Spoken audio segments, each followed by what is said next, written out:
From Wish TV and the All Indiana Podcast Network, this is the News 8 Daily 8 Podcast, a Wish TV News 8 update. Hi, this is Hannah Mordeau, and this is a special edition of your News 8 Daily and Daybreak Drive-In for Thursday, December 11th. Turned away for citizenship, mapping out a final vote, and Rivers makes a splash in Indy. But first, the forecast. We are in for more clouds today, and light snow is going to get here this afternoon. Steady snow by mid to late afternoon, and the highs are going to be in the low 30s. The big news is, really, we have snow on the way for tomorrow morning. Storm Track 8 meteorologist Drew Narsutis breaks down what you can expect overnight and for your Friday drive. Anywhere here, Lafayette, Indianapolis, Shelbyville, and further southwards, we see this winter weather advisory in effect this afternoon till Friday morning. We're expecting most of central Indiana in the 2 to 4 inch range. There might be a local area or two that gets 5 or more, but in general, we should see a pretty widespread 2, 3, maybe 4 inches out there by Friday afternoon, evening. Warming centers will be open across Indianapolis as temperatures drop this weekend. There are 2 shelters in the city now operating 24 hours a day. One on North Tibbs Avenue offers space for 40 families and single women. Another at the city's Assessment and Intervention Center has 30 beds for single men. Also, the city has activated a third site at West Morris Church, adding 70 beds for men from 6 in the evening to 8 in the morning. You can keep up with all of the winter weather as it happens at wishtv.com. We've made it easy for you to track the temperatures and the snow as it comes in. Go to our weather page on our website, or you can download the Storm Track 8 weather app. It's really handy to have, and we'll show you what's going on wherever you are located.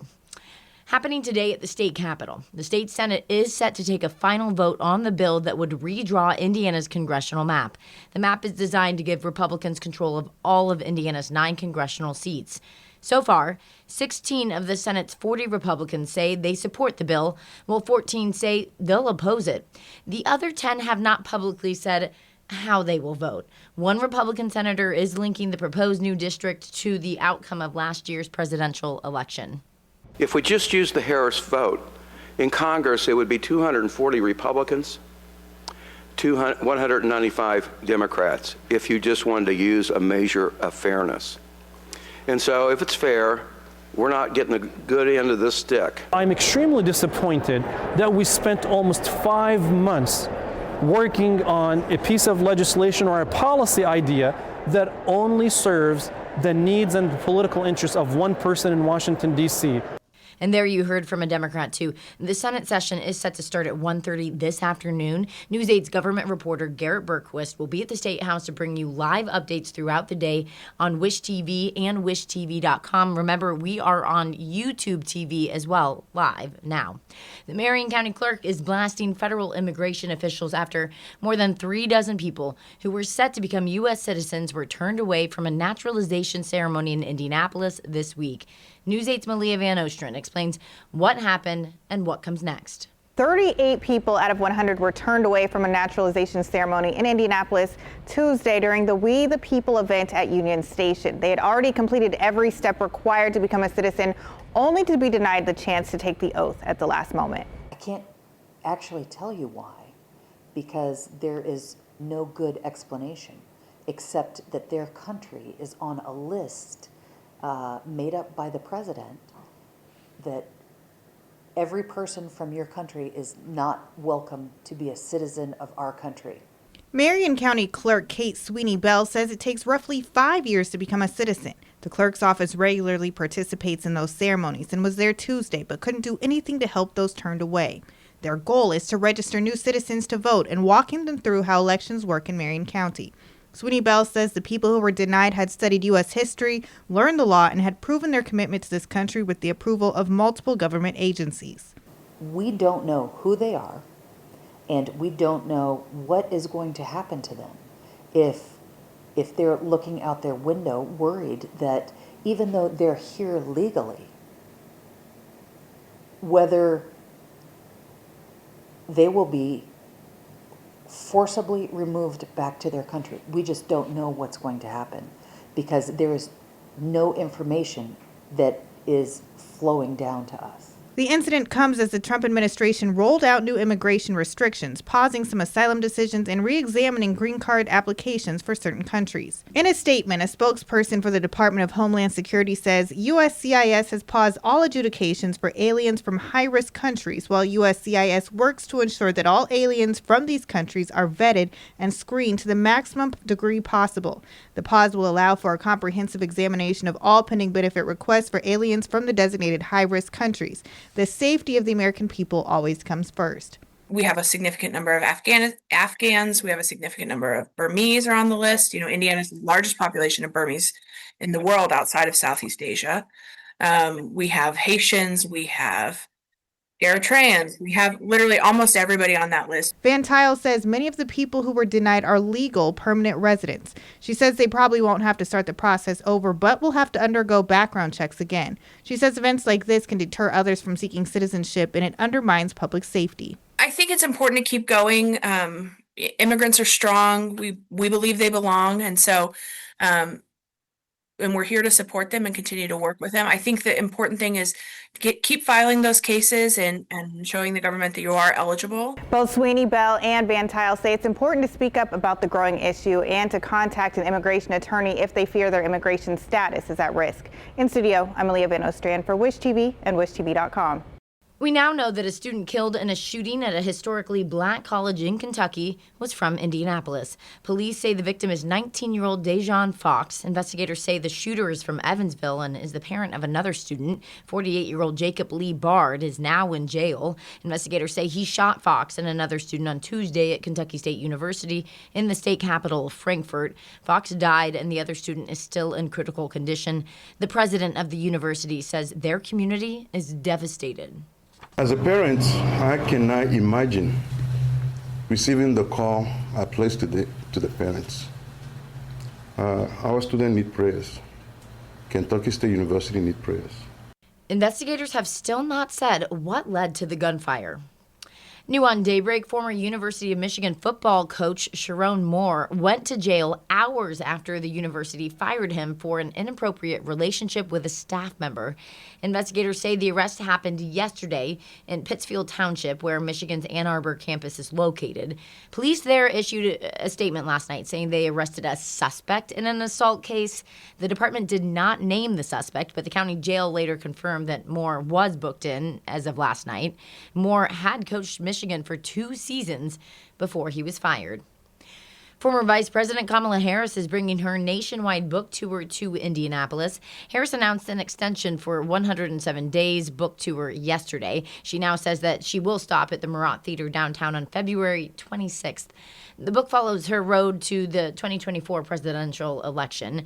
During her stop here in Indianapolis, Harris says she will discuss insights from the book. Tickets go on sale tomorrow at 10 in the morning. The Federal Reserve has announced another interest rate cut. It's the third this year. Karen Kafa reports on how the move could impact your budget. The final call on interest rates in 2025 by the Federal Reserve caps off a turbulent year for the central bank and current chair Jerome Powell and tees up an uncertain new year ahead. The Federal Open Market Committee decided to lower our policy interest rate by a 1/4 percentage point. Major inflation and jobs reports delayed by the recent government shutdown aren't due out until later this month. But economists say the Fed has enough private data about the U.S. labor market to see it's slowing.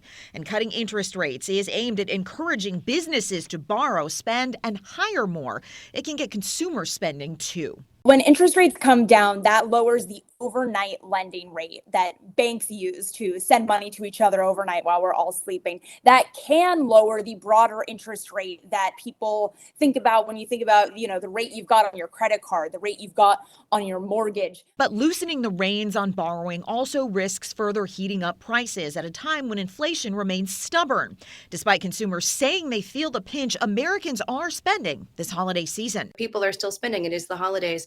So I think we're seeing credit card debt rise and buy now, pay later behavior is growing. So folks are still spending, but they're putting money in places where their debt is going up. The Fed facing a growing economy on one hand and a slowing labor market on the other, making the 2026 outlook for interest rates murky.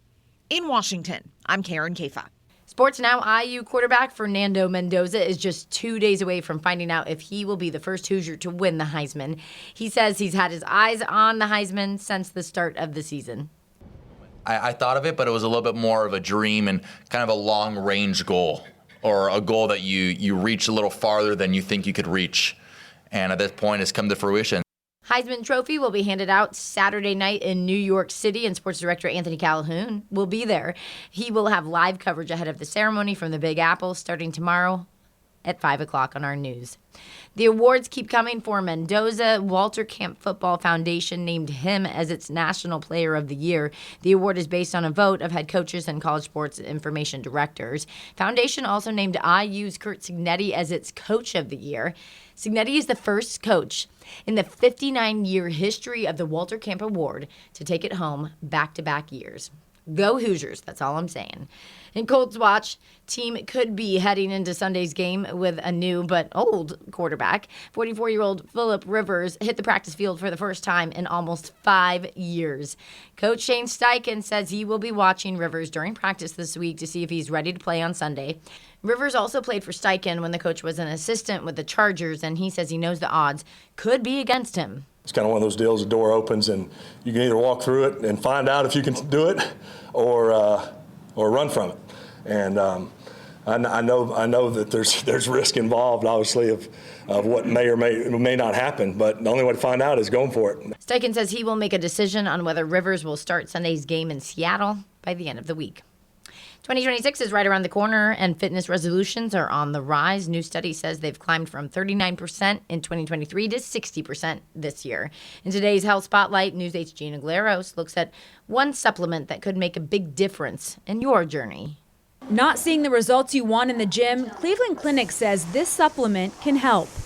Creatine is a compound that comes from 3 amino acids, and it gives our muscles strength and energy. And that helps with performance and muscle growth while decreasing muscle fatigue. Zampano says you also don't need to take a supplement to get it. Creatine is mainly found in animal products, so meat, specifically red meat, fish, specifically fatty fish, and then some dairy. Cleveland Clinic says that people who also take the supplement may gain 2 to 4 more pounds of muscle in 4 to 12 weeks than someone not taking the supplement. And there are also some preliminary studies about non-athletic benefits. There's some mental and cognitive benefits, some sleep benefits, bone health benefits. A 2024 study found that creatine supplements have the potential to help manage depression in women and adolescents, but there was some concern that it increased manic episodes in people with bipolar disorder. And people with active kidney disease or chronic diseases should be very cautious with the use of creatine. Only use if your medical professional is advising towards it. But for people who qualify, they can see some real results. Gina Galeros, Wish TV and WishTV.com. This has been your News 8 Daily and Daybreak Drive-In from Wish TV. I'm Hannah Mordeau. Watch us on Wish TV and WishTV.com. This is the News 8 Daily 8 podcast, a Wish TV News 8 update on demand. For even more, on demand and on the go. Connect with Wish TV on Facebook at WishTV.com and on the free Wish TV mobile app. Thank you for listening, and be sure to like, subscribe, and follow this podcast for updates every weekday morning on the All Indiana Podcast Network and wherever you get your podcast.